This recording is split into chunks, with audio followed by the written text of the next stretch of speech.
Tidak ada satu momen waktu yang paling tepat untuk menaikkan kembali charger keimanan kita supaya bertambah kebaikan kita dan dihapuskan kekurangan kita atas dosa yang kita lakukan pada kehidupan, kecuali itu ada di bulan Ramadan. Tidak ada grasi yang paling besar yang Allah berikan kepada manusia kecuali grasi yang Allah janjikan kepada mereka yang maksimal di dalam ketaatan ketika mereka menjalani Ramadan. Kenapa bulan Ramadan itu dinamakan Ramadan? Ada bulan Dzulhijjah, ada bulan Dzulqa'dah, ada bulan Syawal. Kenapa bulan puasa kita dinamakan dengan bulan Ramadan?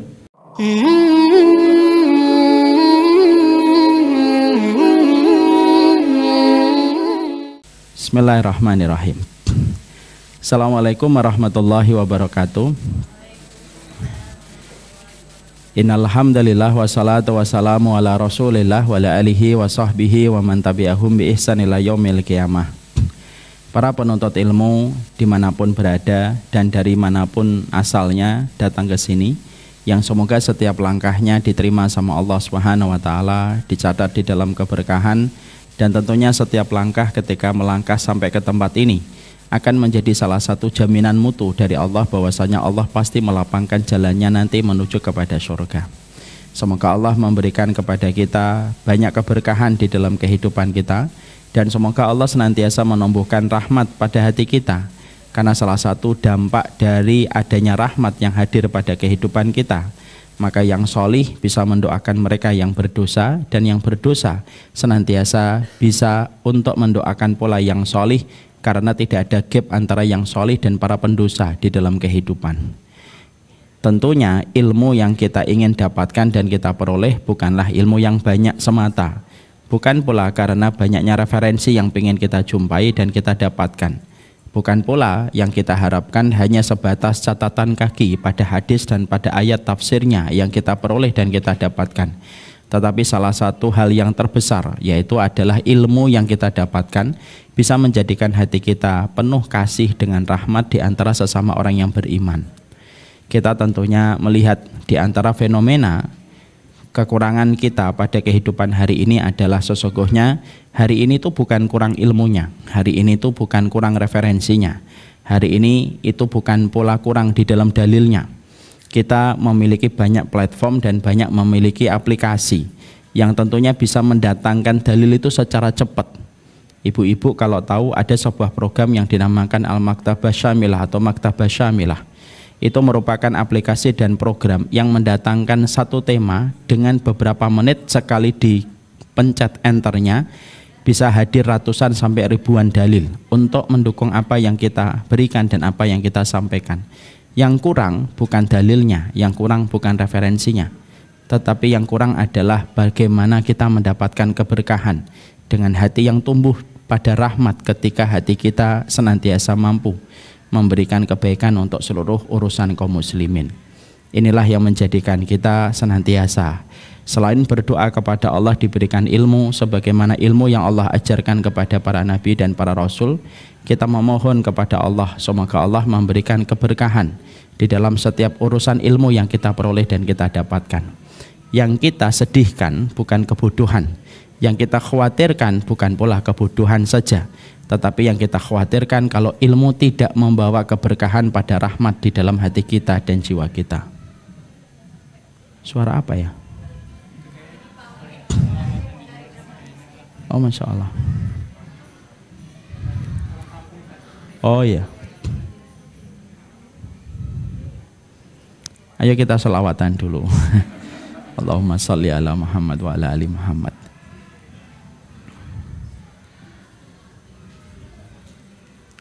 Bisa terdengar? Insya Allah bisa terdengar. Alhamdulillah, tentunya senantiasa kita bersyukur betul kepada Allah atas kenikmatan yang kita rasakan dan kita peroleh. Di balik di komplek ini atau di dinding? Oh, di dinding. Alhamdulillah, syiar-syiar semacam ini harus senantiasa kita syukuri. Syiar-syiar semacam ini sudah tergantikan dengan K-pop dan lain sebagainya. Ada yang kemarin habis nonton, semoga diampuni dosa-dosanya oleh Allah. Saya nggak nonton Ustadz, tapi live streaming sama aja. Kok Ustadz tahu? Kan istri saya yang cerita. Istri saya kemarin ceritanya begini, ya Allah Bi, ada puluhan ribu orang yang menonton. Dan puluhan ribu itu nanti akan menjadi salah satunya teman-teman anak-anak kita. Semoga Allah jaga mereka dan Allah jaga anak kita, insya Allah. Ya, alhamdulillah. Tadi terakhirnya apa? K-pop, ya. Kita tinggalkan K-pop. Inilah yang menjadikan kita bersyukur betul kepada Allah, apapun yang Allah berikan dan apapun yang Allah anugerahkan kepada kita. Semoga kita menjadi hamba yang bersyukur. Syukurnya kita merupakan syukur yang tidak boleh memiliki syarat. Banyak orang karena kelemahan imannya menetapkan syukur itu dengan sebuah syarat.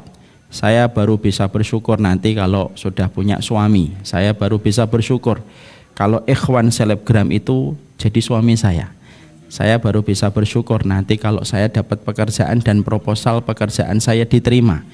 Ini syukurnya madiyah, ini syukurnya kalangan materialistis yang mereka senantiasa mengagungkan dan mendewa-dewakan seluruh fasilitas dan material. Syukurnya orang yang beriman kepada hari akhir tidak pernah sama dengan syukurnya mereka yang beriman kepada perkara material. Inilah yang menjadikan kita bersyukur, apapun itu. Kita tidak perlu syarat di dalam kita bersyukur, karena kita kalau beriman dan semakin bersih hati kita, semakin kita mampu untuk menghadirkan berbagai macam alasan untuk bersyukur kepada Allah dalam setiap kondisi dan setiap saatnya. Orang yang bersyukur sejatinya bukan hanya ketika lapang, bahkan ketika sedih sekalipun, ketika mendapatkan kesempitan pun, kalau kita terlatih untuk bersyukur di waktu lapang pun, insya Allah kita juga mampu untuk berlatih syukur di waktu sempit yang kita lewati. Makanya Allah sangat menyenangi dan Allah sangat mencintai mereka yang bersyukur bukan hanya ketika waktu lapang, tetapi mereka yang banyak bersyukur ketika mereka mendapatkan ujian dan mendapatkan penderitaan dalam kehidupan. Nabi menjadi manusia paling sempurna di dalam memperlihatkan konsep hidupnya yang tidak pernah berjauhan dengan syukur. Kalau beliau mendapati keadaan yang membahagiakan, maka ucapannya adalah Alhamdulillah binikmatihi tatimmus sholihah. Segala puji bagi Allah, dengan nikmatnya sempurna seluruh amal ketaatan. Itu diucapkan Nabi kalau mendapatkan keadaan yang menyenangkan. Tetapi Nabi kalau mendapati keadaan yang tidak menyenangkan, itu pun mengucapkan sebuah kata, Alhamdulillah ala kulli halin, segala puji bagi Allah dalam setiap kondisi dan keadaan. Memberi arti kepada kita, syukur itu penting dan termasuk kurikulum paling utama dalam kehidupan hamba menuju kepada Rabb-Nya. Syukurnya tanpa tapi, sabarnya tanpa tepi. Ini pula yang menjadikan kita akhirnya paham, semakin kita bersyukur, syukur itu tidak menjanjikan kekayaan. Jangan mengartikan setiap perkara agama selalu ujungnya kekayaan. Syukur itu tidak menjanjikan kekayaan, tetapi syukur itu menjanjikan kelapangan. Seiring dengan kita hidup, seiring dengan umur yang bertambah, kita akan paham yang kita butuhkan bukan lagi kekayaan, tetapi merupakan kelapangan. Seiring kita hidup, maka yang kita inginkan bukan lagi kemewahan, tetapi yang kita inginkan adalah keberkahan di dalam hidup kita. Dan sesungguhnya kelapangan, keberkahan tidak akan pernah kita peroleh kecuali dari orang yang tidak pernah berhenti untuk bersyukur kepada Allah setiap waktunya dan setiap saatnya. Semoga seluruh sahabat yang hadir pada kesempatan sore kali ini merupakan hamba-hamba dan manusia-manusia yang senantiasa paham menuju kepada Allah itu harus dilandasi dengan syukur tanpa tapi, sabar tanpa tepi. Saya melihat sahabat ini insya Allah akan menjadi madrasah yang terbaik untuk putra-putri dan keturunan yang nanti Allah amanahkan. Dan tentunya kita harus paham, rahim yang taat akan melahirkan pahlawan yang besar. Karena rahim yang tidak taat tidak akan pernah melahirkan pahlawan besar. Karena sesungguhnya madrasah seorang wanita itu sebagaimana benda dan keturunannya itu sebagaimana bayangannya. Tidak akan lurus bayangan sesuatu kalau bendanya tidak lurus. Saya adalah bendanya. Sahabat ini merupakan benda dan calon-calon benda, di mana anak-anak yang nanti kita miliki adalah bayangannya. Kalau bendanya lurus, bayangannya lurus. Kalau bendanya bengkok, bayangan pun menjadi bengkok. Semoga seluruh yang telah dilalui, telah dilewati bersama dengan program Sahabit yang ada dalam setiap malam dibersamai dan membersamai, maka ini merupakan sebuah perkara untuk membentuk pemilik rahim supaya berada di dalam ketaatan. Karena sesungguhnya rahim yang senantiasa ketika telinganya, ketika hatinya selalu terbuka dengan kalimat Allah, tidak akan sama dengan pemilik rahim yang hatinya, yang jiwanya, yang telinganya tidak terbiasa untuk mendengarkan kalimat Allah. Kalaulah kertas, antara kertas yang kosong yang tidak ada tulisan dengan kertas yang ada tulisan Allah menjadi berbeda kedudukannya, kertas yang kosong bisa dibuang di mana saja, kertas yang kosong bisa diinjek oleh siapa saja, dan kertas yang kosong mungkin ketika hilang tidak ada yang memperdulikan. Tapi beda dengan kertas ketika ada tulisan Allahnya. Ketika kertas putih ada tulisan Allahnya, maka dibuang tentunya akan menjadi penyebab marahnya banyak orang. Kalau dilempar akan menjadi emosi banyak orang. Bahkan ketika disobek-sobek, mungkin ada orang yang rela membunuhnya ketika tidak rela kalimat itu yang ada Allahnya lalu direndahkan. Itulah luar biasanya kenapa Islam selalu menempatkan wanita di dalam pendidikan terbaiknya. Dan saya menjumpai tidak ada agama yang paling detail mengatur hukum syariat wanita sebagaimana syariat ketika mengatur wanita di dalam kehidupan mereka, di mana dibahas siklus bulanannya, dibahas bagaimana darahnya pun dibahas di dalam Islam. Darah istikhadah berbeda dengan darah kotor. Darah kotor dibedakan dengan darah haid biasa. Sampai urusan darah, maaf, yang sebagian besar mungkin dari kita merasa jijik dengan darah itu pun Islam menerangkan ilmunya. Itu menunjukkan tidak ada syariat yang paling detail mengatur kehidupan seorang kaum Hawa kecuali adalah Islam. Sampai masalah ketika seorang wanita dengan gamisnya yang panjang lalu dia jalan, sampai ketika gamisnya terusap dengan tanah, dibahas bagaimana kesuciannya dan bagaimana najisnya ketika gamisnya yang berada pada ujung tanah menyiram atau menyapu tanah. Dan Rasulullah sampai menjelaskan dalam riwayat Ummu Salamah, kalau ada gamis seorang wanita, seorang ibu-ibu panjang, sapuan yang pertama kena tanah, sapuan berikutnya mensucikan, sapuan berikutnya kena tanah dan kena najis, sapuan berikutnya mensucikan. Tapi maaf ya, nanti tidak usah dihitung ya. Ini tadi yang keberapa yang suci bersih. Tapi sampai urusan ujung gamis saja dibahas di dalam Islam. Kenapa sampai sedetail itu Islam itu membahas tentang masalah kehidupan syariat wanita, sampai urusan darahnya, sampai urusan ujung gamisnya, sampai urusan bagaimana dia mandi junubnya dan mandi dari bebersih dari masalah hadas besar. Kenapa sedetail itu? Karena pada dasarnya kalau sudah benar kaum wanitanya, maka yang lainnya pun akan insya Allah pelan-pelan akan lebih mudah untuk menjadi benar. Maka bapaknya akan menjadi terjaga, anaknya menjadi salih, suaminya akan menjadi partner terbaik dalam kehidupan di akhirat. Masya Allah. Saya kembali sampaikan, kalau seorang wanita dia sudah solihah, maka sesungguhnya setiap circle yang ada di sekitar wanita itu akan mengalami perbaikan. Suaminya akan beruntung karena tidak ada laki-laki yang paling beruntung kecuali mendapatkan seorang wanita yang menjadi partnernya menuju kepada akhirat. Orang tuanya akan beruntung karena ketika anak yang dia miliki seorang wanita solihah, maka akan menjadi hijab dan penghalang antara dirinya dengan neraka dan bisa memberi syafaat dengan keberadaan wanita ketika solihah. Putra-putrinya akan beruntung karena dia mendapatkan madrasah terbaik di dalam pendidikan ketika dia bertumbuh kembang.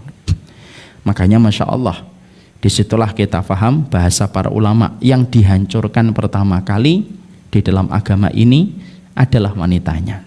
Ketika wanita sudah rusak, semua pun akan menjadi rusak. Laki-laki tidak tahu apa yang harus dilakukan di dalam hidupnya ketika sudah diombang-ambing oleh perasaan wanita yang tidak mengerti tentang keimanan.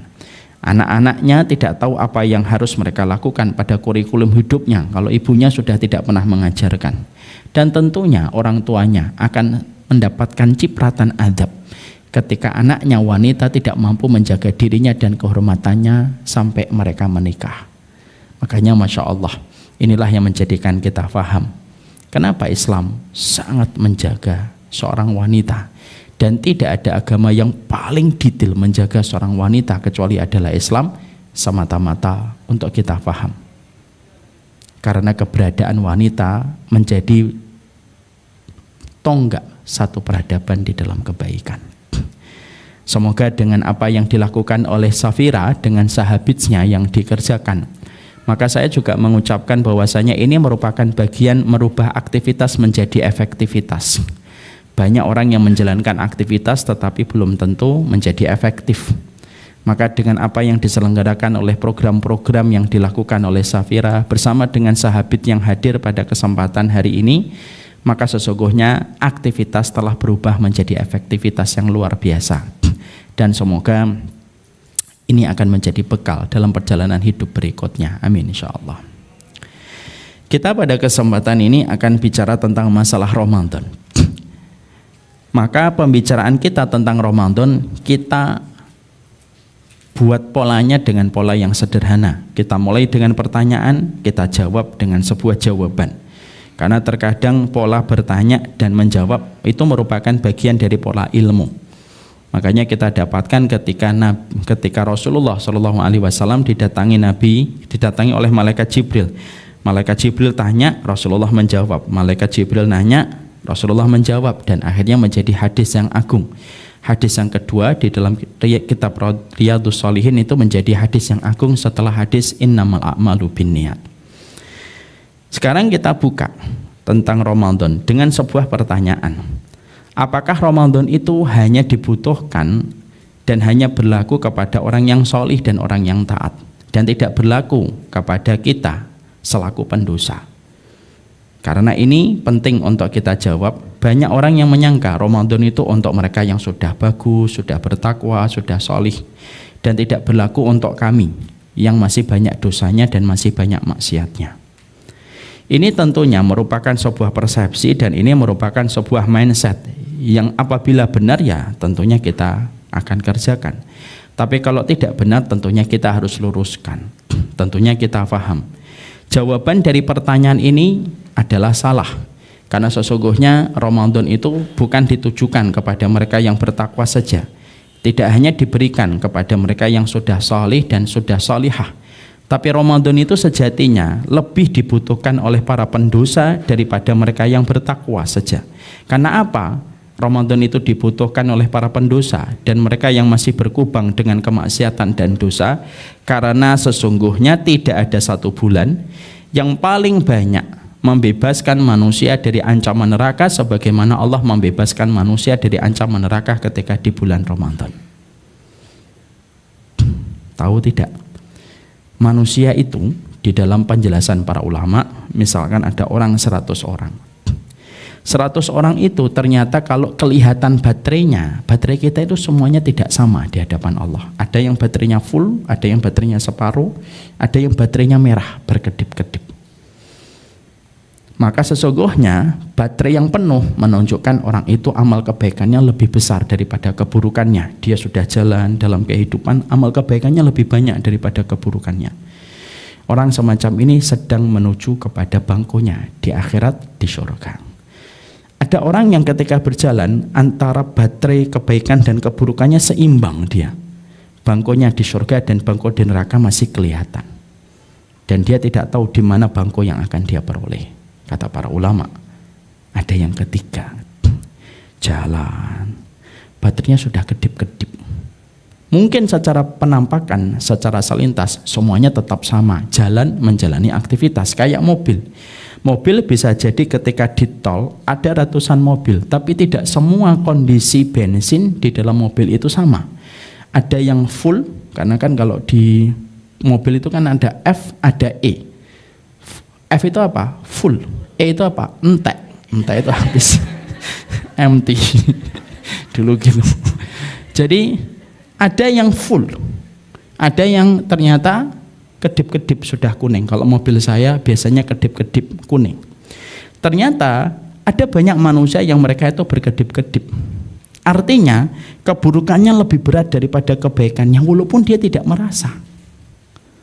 Maka sesungguhnya ketika kita sadar saya berada di kondisi yang mana Ustadz? Apakah baterai saya full, apakah baterai saya tengah, ataukah baterai saya kedip-kedip? Saya juga tidak bisa menjawab. Hatta untuk diri saya pun saya tidak bisa menjawab.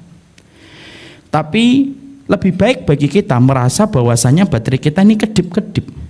Ternyata amal keburukan kita, kalau kita ingat ya Allah amal kebaikan saya itu nggak banyak dibandingkan amal keburukan yang saya lakukan di dalam kehidupan. Maka ketika kita memiliki sebuah perasaan, ada kemungkinan besar baterai kita ini sudah merah.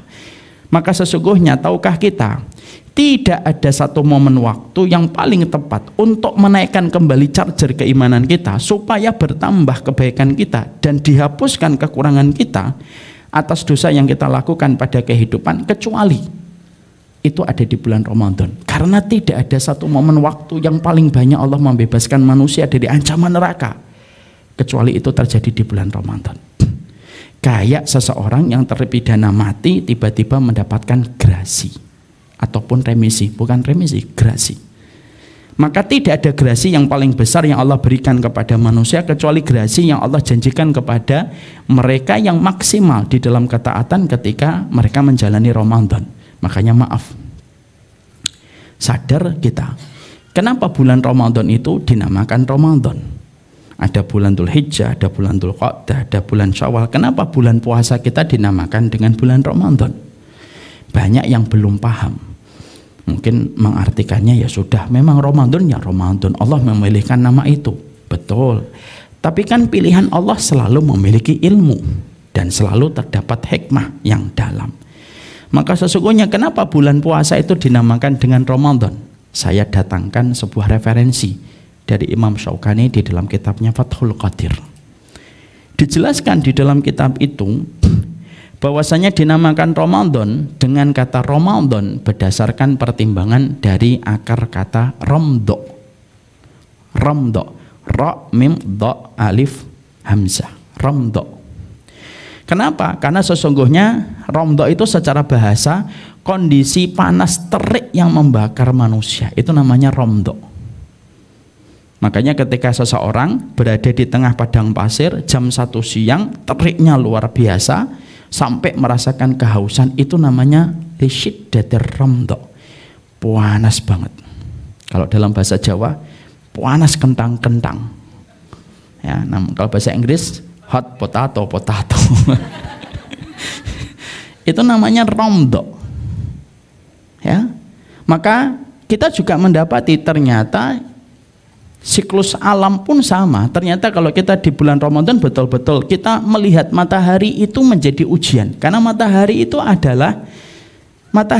adalah makhluknya Allah. Dan ternyata ada beberapa riwayat yang dikatakan bahwasanya matahari itu lebih bersinar dan lebih menyedot energi manusia ketika pada waktu berpuasa dibandingkan hari-hari biasa di luar Ramadan. Benar atau tidak? Benar. Sering tidak kita kadang puasa sunnah tidak sahur? Sering. Kuat atau tidak kuat? Kuat. Kalau puasa sunnah biasa aja. Ngelihat es berembun kayak gini es biasa. Ya, ngelihat warung Padang biasa. Tapi itu tidak terjadi ketika pas Ramadan. Pas Ramadan kita tidak sahur, Masya Allah itu.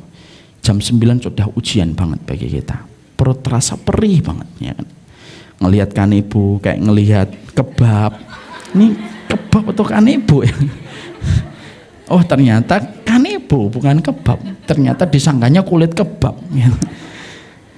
Dan itu terjadi ketika kita tidak sahur. Berdasarkan kepada namanya, Masya Allah ya. Jadi namanya doang sudah ngasih kita ilmu. Makanya jangan sampai kita nanti tidak paham kalau ditanya, kok rasanya matahari pada waktu Ramadan panas? Alah, perasaanmu aja. Jangan itu, jawab pakai ilmu. Karena memang Allah menjadikan Ramadan, matahari itu menjadi ujian bagi orang yang beriman. Itu secara bahasa. Yusamma Ramadan li syiddatir ramdo. Dinamakan Ramadan itu Ramadan ya karena teriknya yang luar biasa. Lalu dinamakan dengan Ramadan secara istilah. Kenapa bulan Ramadan itu dinamakan dengan Ramadan? Li'annahu yarmudus sayyiati bil hasanat. Karena sesungguhnya Allah mengkhususkan dan mengistimewakan di bulan Ramadan itu menghapuskan setiap dosa dan kemaksiatan ketika seseorang itu berada di Ramadan dan memaksimalkan Ramadan dia. Makanya bukan hanya Allah jadikan matahari ujian untuk membakar manusia, kerongkongannya menjadi kering dengan terik matahari yang luar biasa, tetapi Allah juga menjadikan bahwasanya pada saat Ramadan Allah bukan hanya membakar kulit, Allah bukan hanya mengeringkan tenggorokan, Allah bukan mengosongkan lambungmu sampai orang terasa perih di dalam Ramadannya, tapi kalau dia betul-betul berpuasa itu karena Allah bakar semua dosanya dan kemaksiatannya. Kenapa? Saking cintanya Allah kepada Ramadan dengan nilai histori yang sangat luar biasa. Maaf ya, Allah itu kalau mencintai satu momen waktu, di mana momen waktu itu memiliki histori di sisi Allah, simbol kecintaan Allah pada waktu itu biasanya diperintahkan untuk puasa. Itu kata para ulama. Contoh, bulan Muharram. Bulan Muharram itu bulan Allah atau tidak? Bulan Allah, disebut dengan Syahrullah. Allah memilih bulan itu menjadi bulan ketika Allah memenangkan Nabi Musa ditenggelamkan Fir'aun. Di situ ada syariat puasa sebagai simbol Allah mencintai bulan itu. Puasa apa?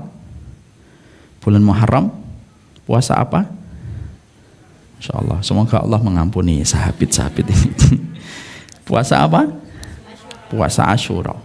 Dilaksanakan berapa hari? 5 hari atau 4 hari? 2 atau 3 hari. Dan itu menghapuskan dosa kita selama 1 tahun.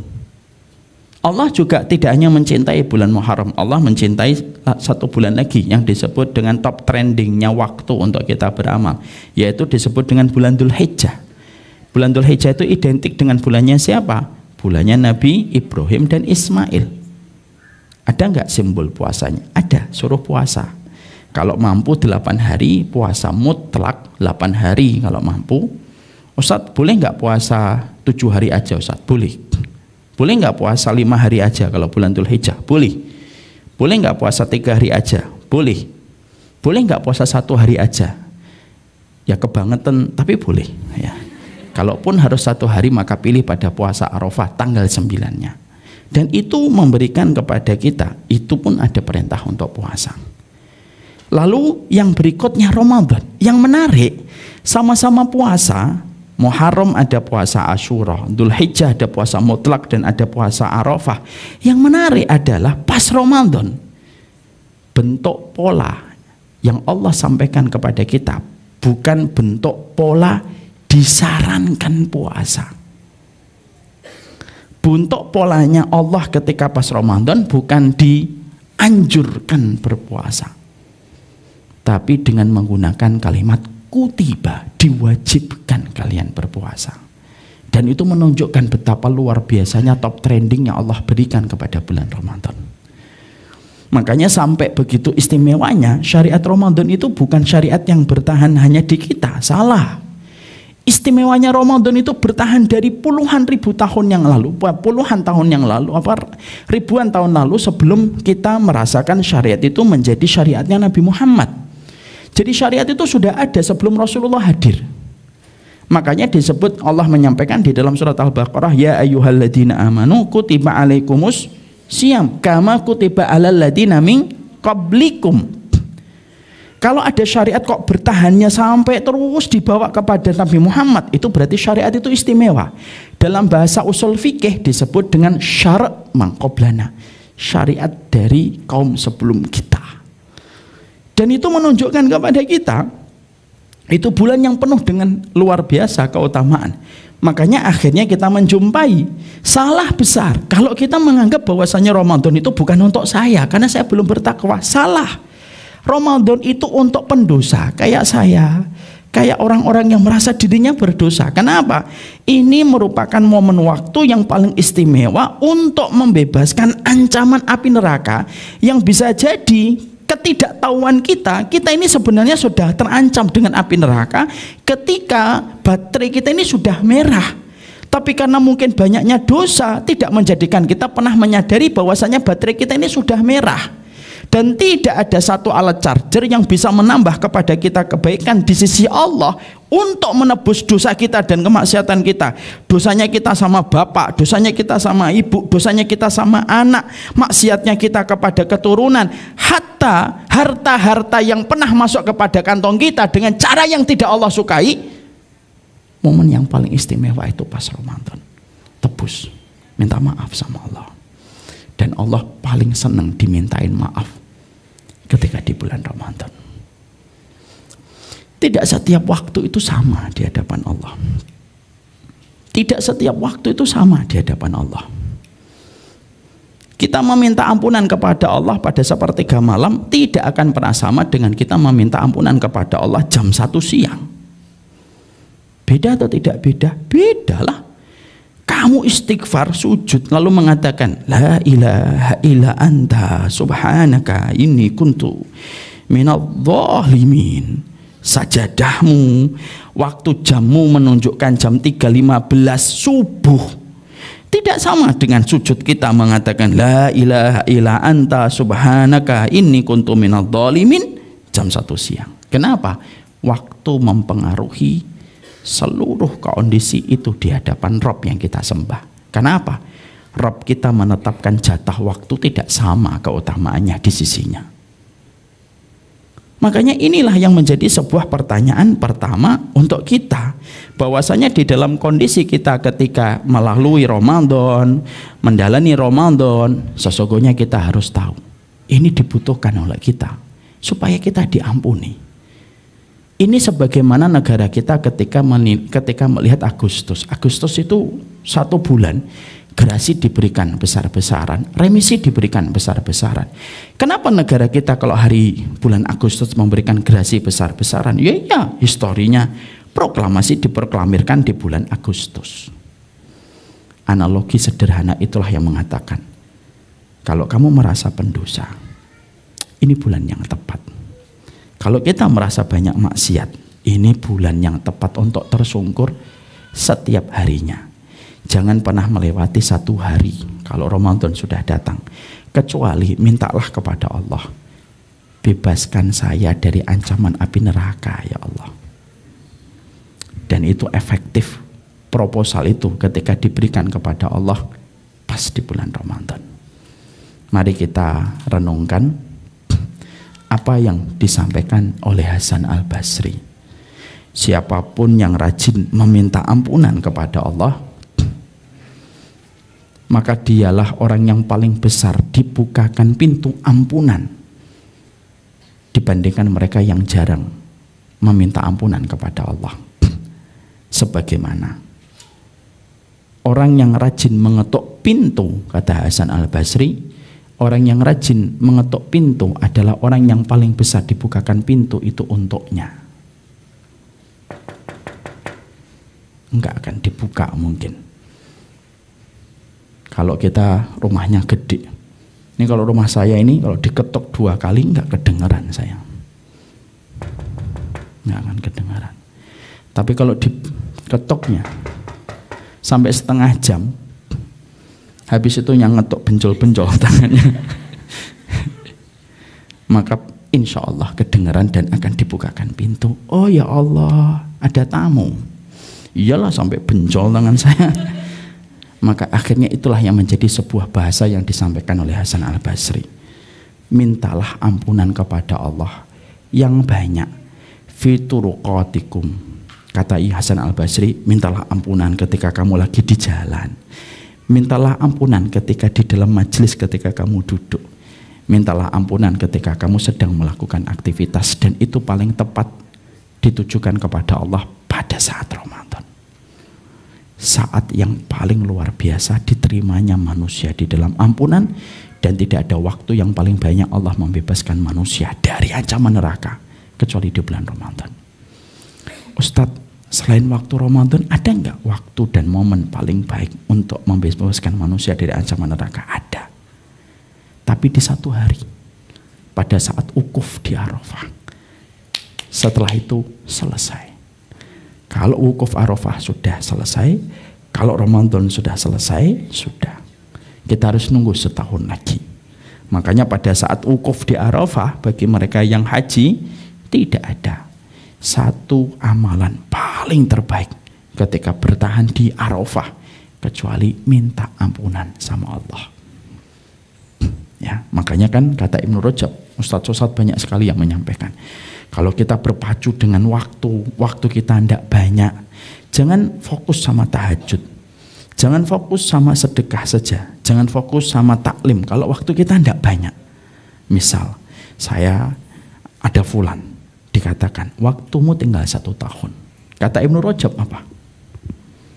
Ibnu Rajab ini bagus banget. Imam Rajab berkata, kalau kamu berpacu dengan waktumu tidak banyak, senjatamu satu, beristighfarlah kepada Allah. Karena sesungguhnya kebutuhan kita untuk diampuni merupakan kebutuhan paling basic. Makanya sampai orang ketika mati disolatkan, ucapan apa yang diucapkan orang yang menyolati kita? Allahumma firlahu, minta ampunan lagi. Dan itu paling tepat diucapkan pas pada Ramadan, sebelum Ramadan dan Ramadan. Ketika nanti pas sahur, istighfar yang banyak, tobat yang banyak. Pagi, siang, duha, sore, malam, istighfar. Karena Ramadan itu bukan diberikan kepada mereka yang bertakwa, tapi Ramadan itu diberikan kepada mereka yang senantiasa merasa dirinya berdosa. Ini pemutihan besar-besaran. Dan tidak ada pemutihan dari semua denda dosa dan maksiat kecuali pemutihan itu ada di bulan Ramadan. Ini pertanyaan pertama, terjawab, clear. Apakah Ramadan hanya untuk bertakwa? Kalla, enggak. Ramadan itu berlaku untuk semuanya, terlebih mereka yang masih merasa berdosa. Ini yang pertama. Pertanyaan yang kedua yang kita harus lalu sampaikan adalah, Ustadz, apakah Ramadan itu harus selalu melulu urusan fikih? Ramadan itu apakah selalu dengan urusan fikih? Kita sering sekali membahas Ramadan dari sudut pandang fikih. Contoh pertanyaan kita, Ustadz, kalau saya nelen ludah pas Ramadan, batal atau enggak batal? Itu kan pertanyaan fikih. Jawabannya, kalau antum nelen ludah, ya enggak, kecuali ludahnya disimpan setengah jam lalu kemudian ditegur, maka itu batal. Pertanyaan lagi, orang menanyakan Ramadan itu selalu berbicara masalah fikih, jujur atau tidak jujur? Iya. Ustadz, kalau berendam batal atau enggak? Batal. Ya kalau antum berendamnya cuma 15 menit 20 menit mah enggak. Ya kalau dari pagi habis subuh sampai maghrib, yo kasihan itu, keluargamu harus membayar damnya, air itu terlalu besar. Maka pertanyaan itu selalu fikih. Saya pernah dapetin pertanyaan Ramadan fikih itu, Masya Allah, sampai bingung. Ustadz, masukkan telunjuk ke telinga batal atau enggak batal? Gimana maksudnya? Masukkan telunjuk ke telinga batal atau enggak batal? Semakin diulang-ulang, semakin saya bingung. Maksudnya gimana sih Pak? Maksudnya begini tuh batal nggak? Terus yang batal apanya ini? Tapi itu pertanyaan baik karena dia pengen tahu. Tapi akhirnya kita menemukan sebuah kesimpulan. Ini dikaitkan dengan pertanyaan yang kedua. Apakah Ramadan itu selalu fikih? Enggak. Ramadan itu bukan hanya masalah fikih, tapi Ramadan itu adalah masalah tauhid, masalah akidah, masalah tazkiyatun nufus. Itu semuanya terkait pada Ramadan itu sendiri. Makanya maaf ya, orang yang Ramadan tetapi dia hatinya benci kepada syariat, ya no maaf. Dia tidak termasuk pada kategori yang dikatakan dan dikabarkan oleh Rasulullah, man shoma ramadhana imanan wahtisaban. Orang yang beriman, orang yang Ramadan itu, maka sesungguhnya harus dengan iman. Iman itu kalau saya bahasakan dengan bahasa puitis yang sederhana, iman itu apa sih Ustaz? Kalau secara dengan bahasa puitis dan lebih bermakna, dengan kata-kata bernas, iman itu adalah patuh tanpa syarat, taat tanpa tapi. Ada orang yang ketika Ramadan, dia senang sama Ramadan, tapi syariat yang lainnya dia nggak suka. Berarti Ramadan berbicara tentang masalah akidah. Karena banyak orang yang mereka itu Ramadan, mereka menjalani Ramadan. Banyak orang yang menjalani Ramadan, tapi ternyata Ramadannya tidak membekas, kecuali hanya dari sudut pandang fikih, tapi tidak dari sudut pandang akidah. Maaf ya, ada orang yang menjalani Ramadan, dia sering membuli tentang hukumnya Allah. Bisa jadi dia puasa di depan komputer, di depan handphone, dan kerjaannya meninggalkan komen-komen di banyak platform sosial media. Ujung dari semua komennya kalau dikumpulkan benang merahnya satu: tidak suka sama hukum Allah yang tidak dia sukai. Ini namanya bukan imanan. Makanya akhirnya pertanyaan yang kedua terjawab. Apakah Ramadan itu hanya masalah melulu fikih, Ustaz? Enggak. Tidak selalu melulu masalah fikih. Tapi Ramadan itu merupakan perkara yang mencakup dari semua perkara yang sejatinya ada, dan bukan hanya masalah fikih, dan bukan hanya masalah akidah, bahkan sampai urusan tazkiyatun nafs, hati. Itu juga harus dijaga. Hajatnya Ramadan dengan kondisi hati yang terjaga itu sama dengan kondisi sholat yang membutuhkan Al-Fatihah untuk dibaca. Gimana kalau kita sholat, saya sholat Allahu Akbar, khusyuk, nangis saya tapi saya nggak membaca Al-Fatihah, diterima oleh Allah atau tidak? Tidak diterima sama Allah. Saya tidak bisa nanti membuat alibi di hadapan Allah, ya Allah, apakah engkau tidak memperhatikan air mata khusyukku? Nggak bisa. Nanti dijawab sama Allah, emang kamu tidak membaca? La sholata liman lam yaqra' bi fatihatil kitab. Tidak sah sholatnya orang yang tidak membaca Al-Fatihah. Hajatnya Ramadan dengan kondisi hati itu lebih besar daripada hajatnya, sebagaimana hajatnya sholat kepada membaca Al-Fatihah. Maka disinilah kita harus paham, berdirilah di satu tempat ketika engkau memahami Ramadan itu syumul dan harus syamil. Syumul itu apa? Menyeluruh, makanya dinamakan syamilah, menyeluruh. Jangan hanya melihat Ramadan dari masalah fikih. Kalau kita melihat Ramadan hanya dalam masalah fikih, nanti tidak membekas dengan tauhid yang bertambah. Akhirnya apa? Banyak kita temukan orang ketika Ramadan mau diatur sama Allah. Pas Ramadan mau, jangan makan, enggak makan. Jangan campuri istri, enggak dicampuri istri.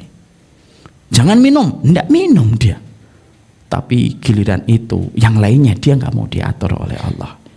Akhirnya apa? Produk Ramadan hanya meninggalkan sisa fikih tetapi tidak menambah iman. Akhirnya apa? Ya Ramadannya menjadi Ramadan yang setengah hati. Ada nggak orang munafik yang menjalankan Ramadan? Ya ada lah. Bukankah Abdullah bin Ubay itu juga menjalani Ramadan? Tapi semua Ramadan yang dia jalani dalam sisa hidupnya, dia ketika masuk Islam tetapi munafik, dijalankan, tetapi tidak ada satupun yang diterima oleh Allah ketika Allah menurunkan satu ayat, innal munafiqina fi darkil asfali minar. Orang munafik itu berada di dalam keraknya neraka. Maka itu tanda jelas Ramadan tanpa iman itu tidak akan membekas di sisi Allah. Ramadan itu juga bukan hanya masalah tauhid, tapi Ramadan itu juga masalah tazkiyatun nafs. Makanya saya perlu sampaikan kepada seluruh para sahabat. Maka di antara hal-hal yang kita harus perhatikan di dalam masalah, yang harus kita perhatikan di dalam masalah tazkiyatun nafsnya itu apa sih? Ustaz, mari kita bareng-bareng yuk kita ngaji. Untuk poin yang kedua kita bahas. Ada 5 wasiatnya para ulama kepada kita berkaitan tentang wasiat hati ketika kita menjalani Ramadan. Karena apa? Ibadah tanpa kehadiran hati yang terjaga tidak akan pernah ibadah itu menghantarkan manusia menuju kepada surga. Jangan buru-buru ditulis, nanti sabar, insya Allah mesti ada. Ustadz, emang ibadah itu membutuhkan terjaganya hati? Ya. Mana dalil Ustadz? Dalilnya ada pada riwayat yang disampaikan riwayat Muslim. Hadis ini hadis yang luar biasa. Mungkin sebagian besar dari sahabat di sini sudah pernah mendengarkan hadis ini. Hadis ini termasuk hadis yang monumental. Karena apa? Hadis ini kalau diceritakan sama Abu Hurairah, Abu Hurairah pasti pingsan. Bukan berarti nanti kalau kalian mendengar hadis ini tidak pingsan lalu lebih hebat daripada Abu Hurairah. Apa itu hadisnya? Inna awwala nasi yuqda yaumal qiyamati salasatun. Orang yang diputuskan nafsunya masuk neraka itu ada 3. Saya singkatkan saja. Siapa ketiga itu? Pezina? Bukan. Peminum khamr? Tidak. Pemakan riba? Bukan. Pembunuh? Bukan juga. Terus siapa 3 orang yang diputuskan pertama kali masuk dalam neraka itu? Pertama kali yang diputuskan nasibnya itu justru bukan orang yang tampak dohirnya berdosa, tapi tampak dohirnya taat sama Allah. Siapa Ustaz? Orang yang berperang di jalan Allah, sepanjang hidupnya dia berperang, mati di dalam peperangan, dibangkitkan di hadapan Allah. Allah tanya, ngapain berjuang ya Allah? Ngapain berperang ya Allah? Untuk siapa? Fika, untukmu ya Allah. Allah lalu menjawab, kadzabta, bohong, dusta. Kamu itu berperang supaya kamu disebut pemberani. Faqad qila, dan sudah disebut sebagai pemberani. Didorong malaikat Jabaniyah, terlempar ke dalam jilatan api neraka pertama kali. Naudzubillahi min dzalik, nasallallahu alaihi wasallam. Allahumma inna nas'aluka al-jannah. Pertama kali masuk neraka bukan pezina, tapi mujahid yang hatinya tidak terjaga dan terjerumus kepada riya. Riya ini belum sampai kepada tingkatan nyari dunia di balik amal. Ini baru riya. Yang kedua, yaitu orang yang mereka bekerja, orang yang mereka itu berilmu, ngaji, berdakwah kayak saya. Kenapa? Kurang maju. Oh penuh. Boleh dimaju sedikit ke depan.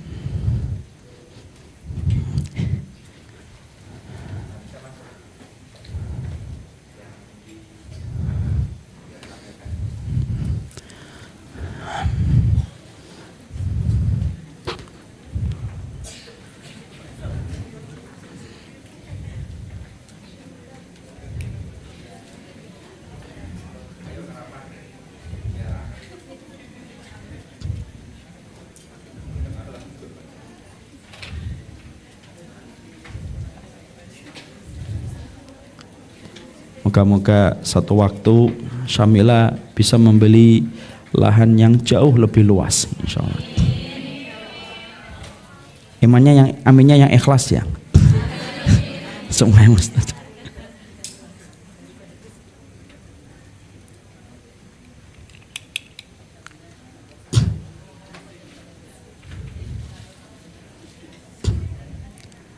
Sudah? Sudah? Mau pundi? Sudah?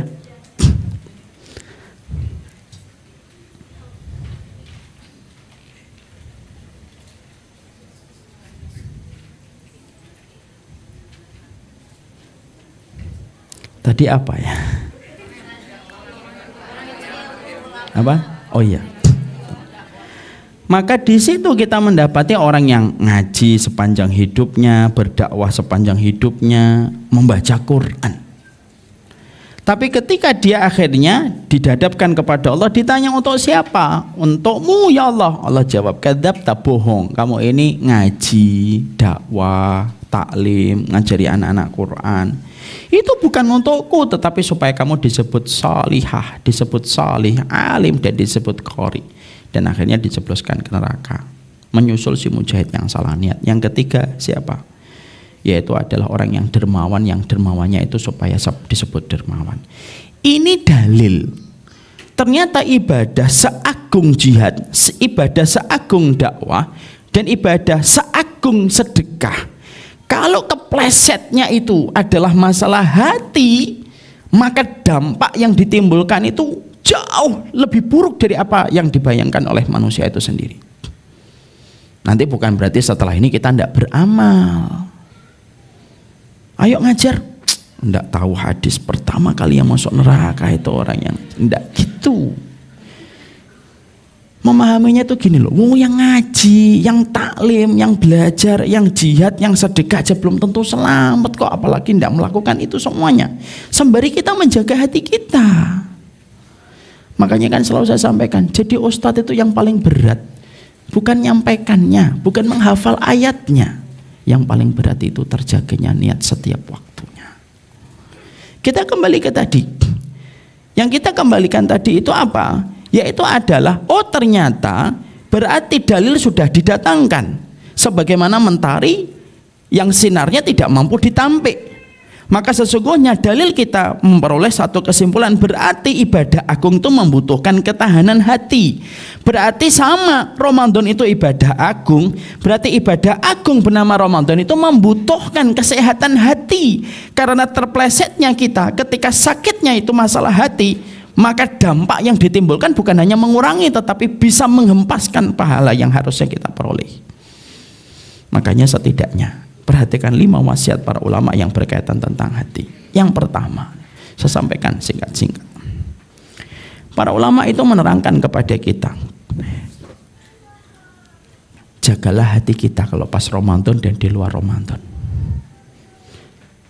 Ada mutasghir. Ada mutasghir, paham atau tidak paham? Ada mutasghir itu jangan suka ngeremehin amalan orang. Hanya karena kita sudah melakukan ketaatan dan kebaikan.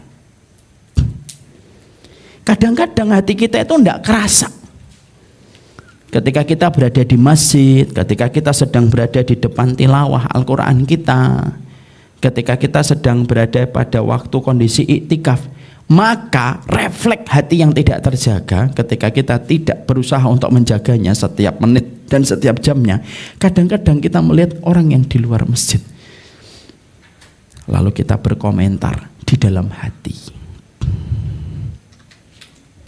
gimana sih Ramadan malam-malam jam 11 bukannya tilawah tapi masih ngojek. Orang kayak gitu tuh harusnya tawakal sama Allah, pulang nanti Allah gini. Maaf ya, bisa jadi dia lagi ngojek menyambung hajat keluarganya, menghindarkan dari yang haram, dan mungkin tarawehnya jam 1 malam. Di tengah kelelahannya dia masih bisa berdiri untuk Allah. Kan kita tidak pernah tahu. Kita kan tidak pernah ngerti. Kan kita sering tertipu sama mata kita. Saya tadi menyampaikan waktu zuhur, kita tidak bisa memvonis orang hanya karena 5 menit yang kita lihat, lalu kita pakai untuk mengeneralisir kehidupan dia 23 jam 55 menit.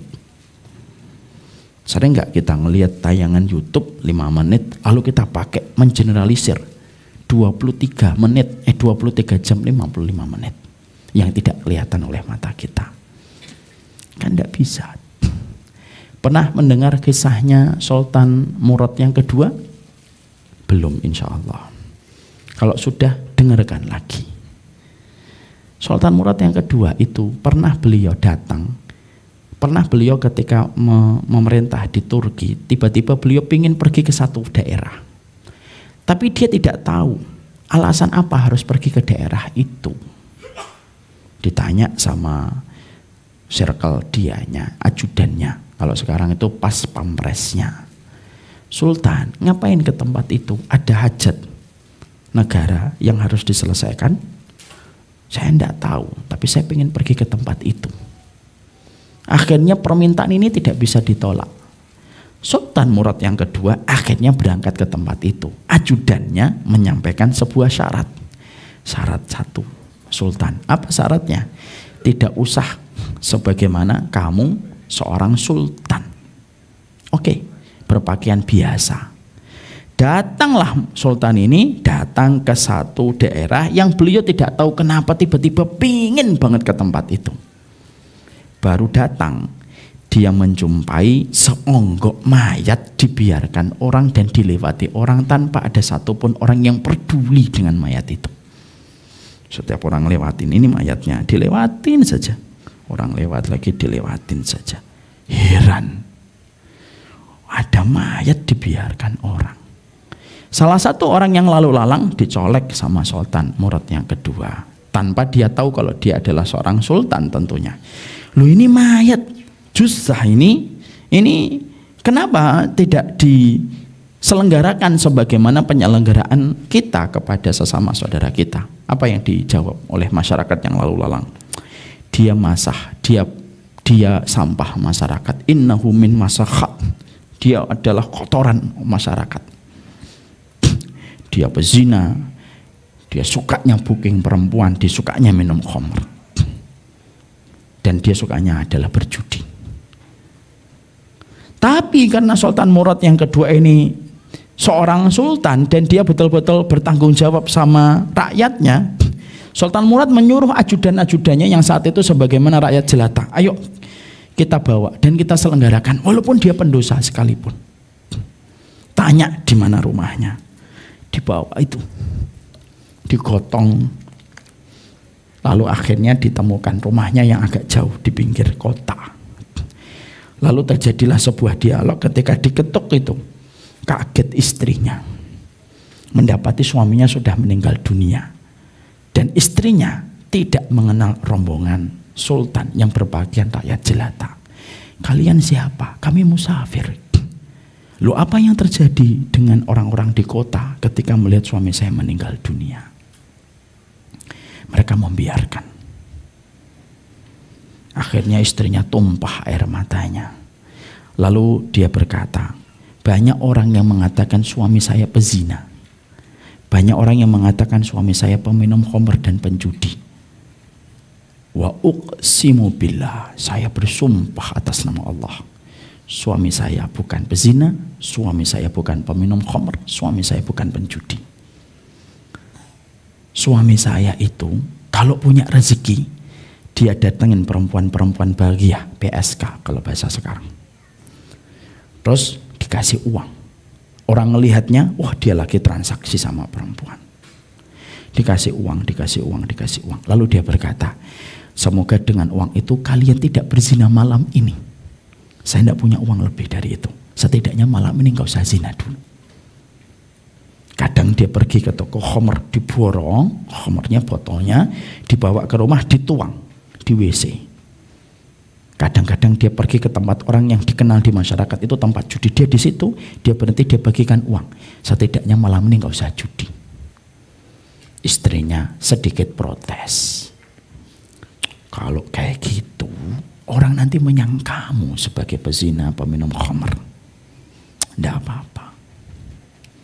Gimana nanti kalau kamu mati? Siapa yang akan mengurus jenazahmu? Maka saat itu suaminya mengatakan, kalau saya mati dan Allah terima amal saya, Allah akan suruh Sultan Murad yang kedua yang ada di istananya datang ke sini. Dan Sultan Murad menjerit, melepaskan baju rakyat jelatanya dan berkata, sayalah Sultan Murad yang kedua. Dan inilah jawaban kenapa saya ingin ke tempat ini. Dan saya tidak tahu kenapa alasan ingin ke tempat ini. Sampai saya melihat apa yang terjadi hari ini. Apa pelajaran, hikmah, insight dari kisah nyata ini? Kita tidak pernah tahu tentang orang. Kita memang menghukumi secara dohir. Tapi disitulah kita akhirnya paham. Ramadan itu biasanya sukanya kita itu tasghir. Kita tuh suka ngeremehin orang. Mungkin dulu saya juga gitu. Orang lagi iktikaf 10 hari Ramadan malah sibuk dunia. Padahal kita paham ya, bisa jadi mereka sedang sibuk karena mereka sedang menjaga keluarganya dari harta yang haram. Dan menjaga keluarga dari harta yang haram itu hukumnya wajib. Seutama-utamanya iktikaf, hukumnya wajib atau sunnah? Sunnah. Bukan berarti setelah ini kita tidak iktikaf. Oh nggak iktikaf? Sunnah. Tidak gitu juga. Kita berlindung dari kesimpulan yang hanya diambil untuk menyenangkan hati. Tapi itulah yang menjadikan akhirnya kita paham. Tilawahmu silakan tilawah, iktikafmu silakan kerjakan, tapi jangan pernah meremehkan amalan orang. Berikan udurmu dan berikan doamu yang terbaik. Kalaupun kamu mampu untuk iktikaf, ya sudah, alhamdulillah. Kalaupun ada teman-teman kita yang nanti munculnya pas malam ganjil tapi malam genep hilang, ya ndak apa-apa, walaupun itu nggak ideal. Tapi nggak usah kemudian kita merasa, oh kayak saya gitu loh, malam genap dan ganjil sama saya. Maaf ya, beda status kita sama antum. Antum mah cuma munculnya malam ganjil. Padahal bisa jadi dia malam ganjil itu pun lebih baik daripada dia tidak sama sekali. Saya dulu sering nulis kayak gini, ketika Syawal, mana orang-orang yang datang ke masjid, mana sandal yang meramaikan masjid ketika bulan Ramadan. Ya kita doakan, minimal mereka tetap datang ke masjid ketika Ramadan, walaupun mungkin tidak istiqomah setelah Ramadan. Kenapa? Mendoakan, lalu memberikan rahmat kepada para pendosa. Itu jauh lebih baik daripada sikap tasgir yang datang dari hati yang sedang bermasalah. Kenapa? Kalau Ramadan kita sudah ngeremehkan amalan orang, itu yang jadi masalah. Makanya sering saya sampaikan sebuah kisah nyata yang sering saya ulang-ulang, karena sejatinya menasihati saya. Ada seorang ulama salaf, ulama terdahulu, sholat tahajud panjang semalam suntuk sama anaknya. Lalu ketika beberapa saat sebelum adzan subuh, maka ulama ini istirahat sejenak sambil seakan-akan tidur-tiduran. Anaknya membuka jendela, arah yang dilihat menuju ke masjid, dan ketika dia melihat setiap rumah yang mengarah ke masjid itu masih gelap, maka dia berkata, perhatikan ya Abi, orang masih terlelap dalam tidurnya, ditepuk sama bapaknya. Kamu bangun hatimu bersih dan merasa rendah, itu lebih baik daripada kamu sholat malam suntuk tapi hatimu sudah terpenuhi dengan rasa ujub dan merendahkan amalan orang. Itu yang terkadang tidak kita sadari. Tasghir, salah. Kita ngeremehin orang. Maaf ya, kita seudon buruk sedikit aja sudah dihukum sama Allah. Pernah tahu ceritanya Makhul? Pernah dengar? Enggak dengar juga. Ya. Saya harus husnudon banget di sini. Ada kisah Makhul. Makhul itu ulama besar. Ada seorang ulama besar namanya Makhul. Dia sholat. Ini ulama besar. Beliau sholat. Di masjid jami. Kalau dalam bahasa kita kayak masjid, mana ini masjid jaminya ya? Oh, Bekasi itu masjid senternya. Oh sana, At-Taqwa sana. Masjid jami. Sholat siang hari ketika Allahu Akbar gitu. Di sampingnya orang nangis. Gitu. Lalu Makhul di dalam hatinya ngeremehin tangisan itu dan mengatakan, aduh, nangis kok siang-siang. Nangisnya itu mau nanti malam, bukan di masjid jami, bukan di depan orang banyak. Nangis itu jangan siang-siang ginilah. Itu pun hanya di dalam hati, nggak ditulis di WhatsApp status, apalagi Instagram story, apalagi caption, apalagi nampangan ustadz tertentu dicoret-coret wajahnya. Nggak gitu juga. Maka Makhul setelah itu pulang dan tidak merasa apa-apa. Itu loh hati. Makhul merasa tidak ada apa-apa, pulang malam. Akhirnya ketika malam, ketika sholat tahajud, tumben beliau tidak bisa nangis. Maaf ya Bapak dan Ibu, ini malu untuk saya. Para ulama salaf itu kalau sholat tahajud nggak nangis, selalu merasa ada dosa yang sudah mendarat hitam di permukaan hati, kata Ibnu Rajab. Insya Allah ya. Maka pada saat itu Makhul itu hari pertama nggak nangis, hari kedua, hari ketiga, hari keempat, hari kelima, keenam, 7, 8, 9 nangis tuh nggak bisa.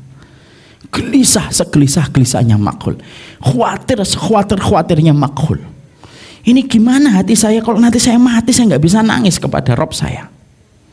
Lalu dia tahu, mengambil inisiatif, oh ini pasti dosa yang saya kerjakan. Dipikir, dosa yang mana ya? Kalau Makhul memikirkan dosa masih bisa keinget ya, karena tidak terlalu banyak. Kita yang mana yang baik, yang gitu. Bukan mana yang dosa, ini mana yang baik ya. Maka Makhul tuh mikir, ya Allah yang mana ini dosanya ini. Nggak ketemu, hampir 20 hari nggak ketemu. Allah menahan 1 bulan. Allah itu kalau negur kadang-kadang sampai 1 bulan.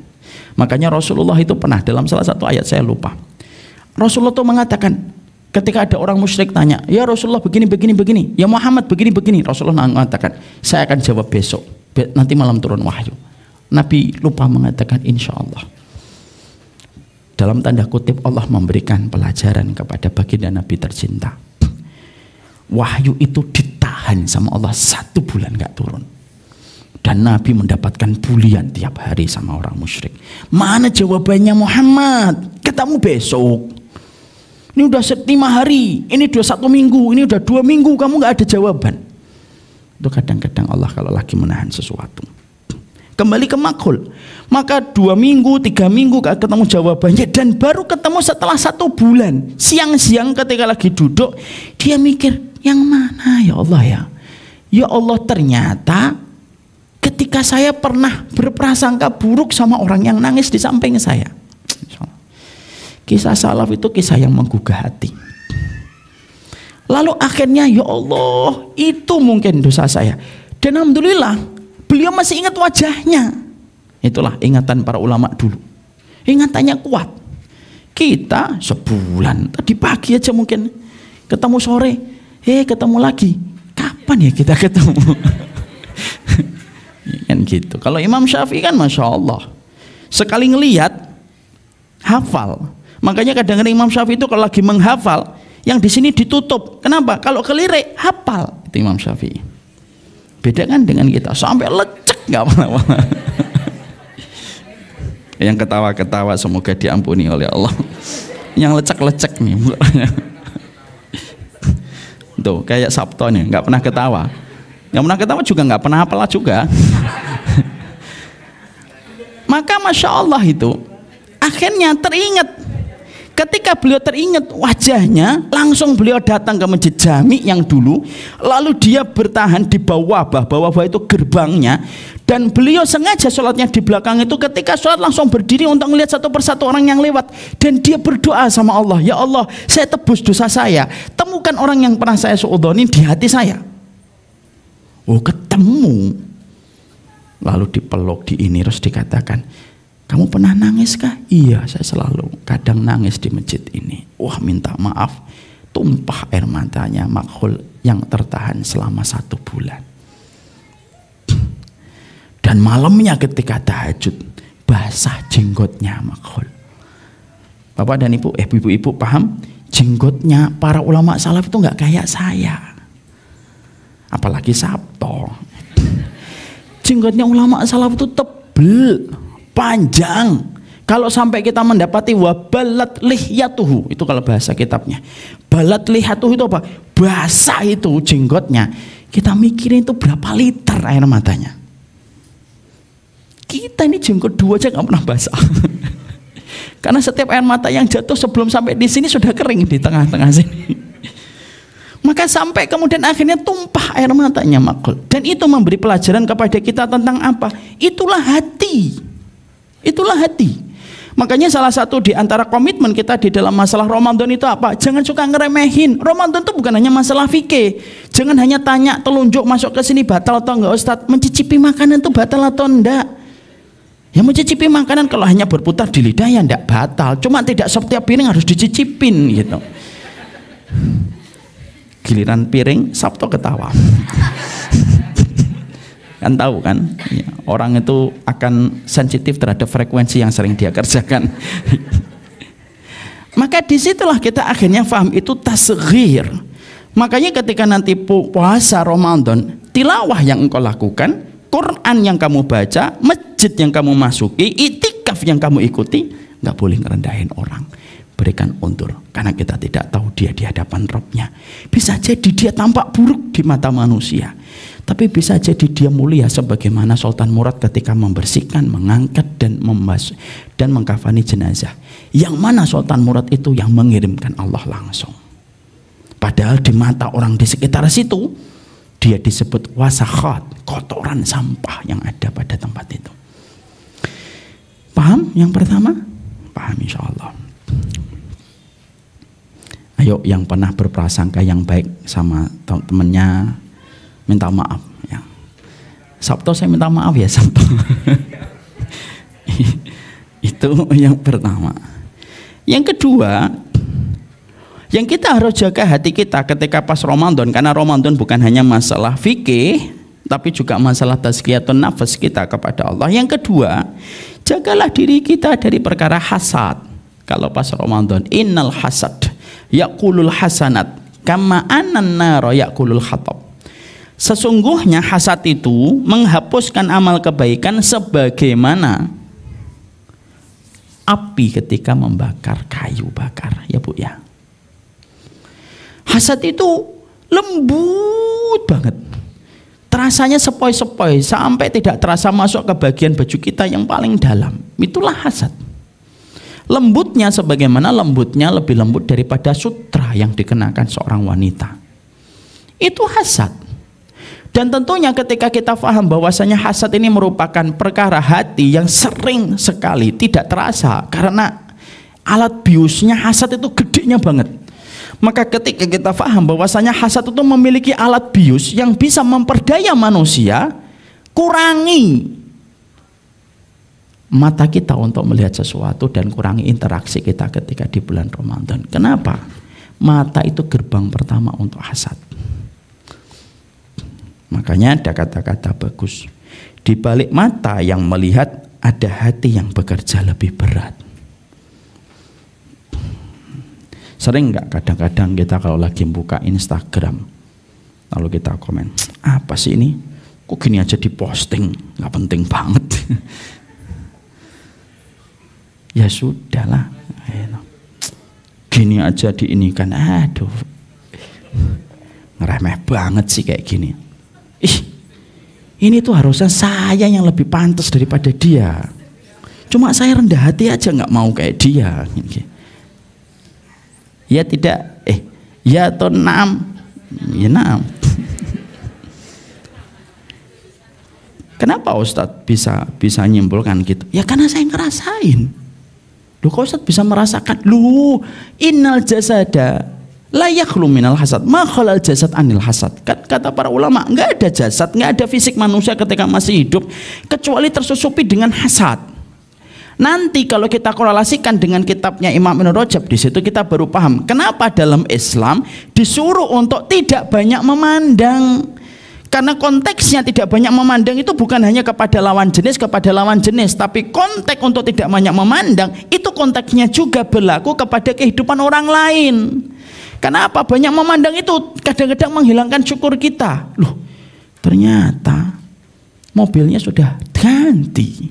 Padahal selama kita belum melihat mobilnya, kita fine-fine aja dengan mobil yang kita miliki. Makanya akhirnya jangan banyak melihat. Karena melihat itu harus memberikan udzur yang banyak. Kerja hati menjadi lebih berat. Makanya ada perkataan yang disampaikan oleh istri saya. Ignoring is blessing. Do you know what I mean? Kadang-kadang tidak ngerti itu berkah. Betul atau tidak? Iya. Karena kalau kita tidak ngerti itu malah tenang hidup kita, mensyukuri apa yang kita punya, tidak membandingkan apa yang dicapai oleh orang lain dan apa yang baru kita dapat. Ketika kita tidak banyak melihat, emang tidak boleh Ustadz melihat? Loh kata siapa nggak boleh? Melihat itu sebuah keniscayaan. Tapi yang dikatakan oleh para ulama adalah jangan terlalu banyak melihat. Kenapa? Supaya tidak banyak hasad yang terpancing. Itu yang harus dijaga. Makanya salah satu ikhtiar saya ya kadang saya mematikan Instagram lama. Nah, kalau bagi yang pengen tahu siapa yang menjalankan Instagram saya, itu orangnya di belakang Mas Sigit yang menjalankan. Kenapa Ustadz? Karena saya ngerasa saya gampang untuk hasad. Lebih baik kita merasa gampang hasad daripada merasa saya sih insya Allah bersih hati saya Ustadz, saya bening melihat orang lain itu. Ya mangga aja. Ya, kalau saya maaf saya belum bisa gitu. Ya, maka di situ yang kita paham. Yang kedua hasad. Paham ini komitmen hati yang kedua? Clear? Clear. Yang ketiga, yang harus kita jaga pada waktu Ramadan dengan komitmen hati itu apa? Yaitu adalah bagaimana betul-betul kita menjaga rasa zuhud hati kita. Zuhud itu apa? Zuhud itu bukan compang-camping, zuhud itu bukan miskin, zuhud itu bukan kamu pakai handphone Nokia 4212 yang ketika jatuh maka lantainya yang rusak gitu. Bukan begitu. Tapi sesungguhnya zuhud itu adalah sikap hati ketika loba dan serakah dengan dunia. Itu zuhud. Yang kaya belum tentu tidak zuhud, yang miskin belum tentu dia zuhud. Kenapa? Maaf, zuhud itu bukan masalah kaya dan miskin. Paham di sini? Ada orang kaya zuhud banyak, ada orang miskin nggak zuhud banyak juga. Karena zuhud itu tidak kepada harta, kekayaan dan kemiskinan. Maaf ya, jangan mengatakan ada orang kaya udah zuhud ya. Oh, jangan gitu. Berarti nanti kalau ketemu Nabi Sulaiman, kamu akan komentari, Nabi kamu nindak zuhud banget. Karena kekayaannya banyak. Tapi zuhud itu sikap hati. Maka yang pingin kita tekankan ketika pas bulan Ramadan itu apa? Sesungguhnya ketika pas di bulan Ramadan, kadang-kadang kita itu, maaf, lobanya kepada dunia itu kadang-kadang lebih besar daripada loba dan serakah kita kepada dunia dibandingkan sebelum Ramadan datang. Karena maaf ya, jujur, Ramadan itu perputaran uangnya itu luar biasa, ya atau tidak? Gaji diberikan double, THR dikasih, profit dibagi. Belum lagi uang infak dan zakat tuh muternya kayak gengsingan dia. Makanya ekonom kita nasional mengatakan tidak ada perputaran uang yang paling besar kecuali pas Ramadan. Sepakat atau tidak sepakat? Sepakat. Yang terkadang akhirnya senangnya kita pas Ramadan itu bukan karena ampunan yang kita jemput, tapi karena besarnya rezeki yang nanti kita dapat pas Ramadan. Saya tuh kalau Ramadan senang Ustadz, kenapa? Kurma saya laku. Saya tuh kalau Ramadan senang Ustadz, kenapa? Jilbab saya, laku keras Ustadz. Bukan berarti kita tidak boleh untuk mengambil untung di balik kurma. Enggak. Bukan kita tidak boleh untuk mengambil keuntungan di balik jilbab. Bukan, itu halal, silahkan ambil. Silahkan kita tetap berniaga, mendatangkan karunia, tetap kita mendatangkan untung, tetap tidak ada masalah tentang itu. Yang kita soroti bukan masalah perniagaannya, karena itu halal. Yang kita soroti itu apa? Sikap hati kita yang lebih gembira dengan datangnya profit lebih besar daripada datangnya ampunan yang harusnya kita jemput di bulan Ramadan. Bukan, jangan sampai salah paham loh ya. Oh, Ustadz ngomong kalau bulan Ramadan jangan dagang, Shopee tutup. Saya nggak ngomong gitu loh. Jangan ambil salah kesimpulan. Kadang-kadang ada ustadz terfitnah itu ya karena muridnya salah ngambil kesimpulan. Nah itu. Makanya akhirnya bukan salah perniagaan. Kalau antum punya planning, saya ketika Ramadan begini ada jualan sih, tidak apa-apa. Tapi kegembiraan kita nanti dapat profit itu tidak boleh mengalahkan kegembiraan yang kita dapatkan untuk mendapatkan ampunan. Senangnya kita itu bukan karena harta kalau Ramadan dan di luar Ramadan. Senangnya kita itu karena kita tahu Ramadan itu memberikan kepada kita maghfirah besar-besaran. Itu yang harus kita maknai betul-betul semenjak kita akan memasuki bulan Ramadan, terutama kepada para pebisnis yang ada di sini. Ada pemilik Shopee A, Shopee B, ada pemilik Topet 1, Topet 2. Hati-hati terhadap ini. Sama dengan ustadz, banyak orang yang ustadz yang merasa ketika pas Ramadan mendapatkan rezeki yang berlimpah lebih banyak. Tidak apa-apa, yang salah bukan rezekinya, silakan terima rezekinya. Tapi kesenangan kita untuk menyambut rezeki itu kok lebih kita besarkan daripada rasa senang ketika kita mendapati Ramadan dengan ampunan. Itu yang bermasalah. Paham sampai di sini? Maka itu yang harus kita jaga dan harus kita perhatikan betul. Itu nomor berapa? Nomor 3. Ya. Maka yang berikutnya yang harus senantiasa kita perhatikan, bagaimana ketika pas Ramadan tentunya kita harus senantiasa sering beristighfar, sering bertobat. Karena hilangnya nikmat Ramadan itu bukan karena Ramadannya. Yang sejatinya Ramadan itu tidak pernah membosankan. Maaf ya, kalau makanan, sifat makanan itu selalu membosankan kalau sudah kita menelan hingga 10 kali atau 10 suap. Coba lihat kalau kita makan, sifat makanan itu apa? Kenikmatan suapan pertama tidak akan pernah sama dengan suapan yang ke-10. Ya atau tidak? Itu makan. Kenikmatan jus alpukat, tegukan yang pertama itu tidak akan pernah sama dengan tegukan yang ke-7. Kenapa? Yang pertama itu nikmat, yang kedua sudah mulai membosankan, yang ketiga, keempat sudah mulai biasa.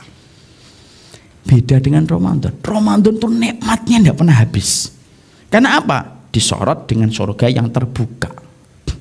Kenapa kenikmatan Ramadan itu cepat hilang? Kenikmatan Ramadan itu cepat hilang karena sesungguhnya banyak dosa yang dibawa manusia ketika pas Ramadan tidak ditebus dengan dia bertobat dan beristighfar kepada Allah. Ketika tidak ditebus dosa itu dengan istighfar dan tobat, maka permukaan hati manusia itu masih banyak hitamnya. Permukaan hati yang hitam dengan dosa tidak akan pernah berjumpa dengan nikmatnya Ramadan, kecuali harus saling mengusir. Sebagaimana air ketika mengusir minyak, sebagaimana minyak mengusir air. Maka kalau saya Umar Mita, pada saat ketika saya lagi membaca Quran, kok hari yang ke-10 sudah mulai terasa membosankan, maka sesungguhnya naudzubillah min dzalik, maka masalahnya bukan Ramadannya yang sudah meninggalkan kita, tapi dosanya yang mengusir kenikmatan Ramadan itu datang lebih lama. Makanya apa yang terjadi? Pernah ada seorang ulama ditanya, "Syekh, kenapa ya kalau pas pertengahan Ramadan membaca Qurannya sudah turun drastis?" Jawaban syekhnya, jawaban guru besar ini mengatakan apa? Beliau lalu menerangkan dan mengatakan, banyak bertobat ketika itu sedang terjadi. Istighfar yang banyak, paksa untuk istighfar. Ustadz, kalau kita lagi futur, bolehkah kita paksa Ustadz? Lu justru ketika lagi futur tuh harus dipaksa. Kok bisa gitu? Loh, contohnya orang sakit. Orang sakit itu harus dipaksa, ya atau tidak? Orang sakit, kalau nggak dipaksa makan, nggak mau makan dia. Makan, Sep, nggak enak Ustaz. Makan, mual, nggak makan, enggak. Akhirnya apa? Kita pegang kepalanya, makan. Kenapa? Karena kita tahu kalau dia badannya tidak makan, maka metabolisme tubuhnya nanti lambat untuk menyembuhkan dan recovery, Maka sama, orang yang futur itu pada dasarnya lagi sakit. Ketika dia lagi sakit harus dipaksa.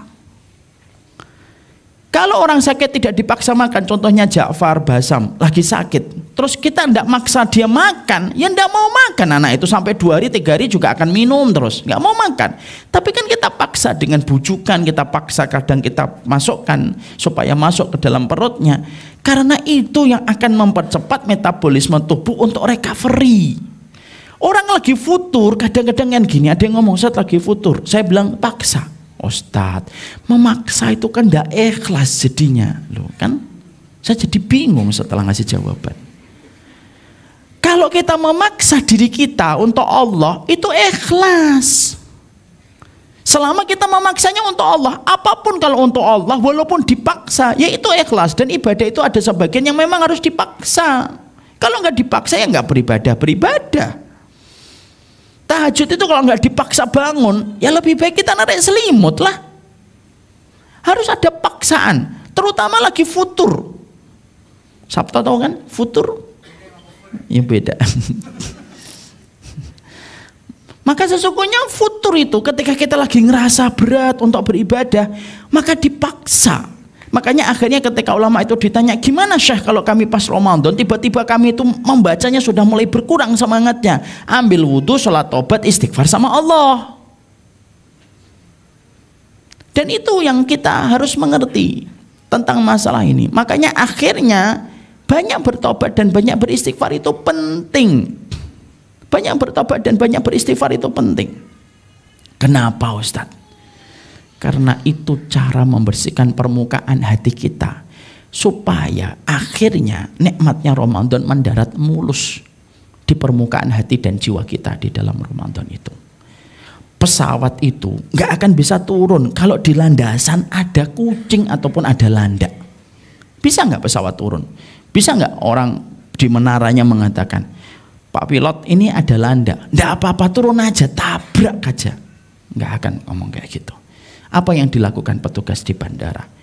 Dibersihkan landasan itu sebersih-bersihnya dari binatang apapun, hatta burung gereja sekalipun dibersihkan, supaya ketika turun langsung mendarat dengan mulus di pacu landasan.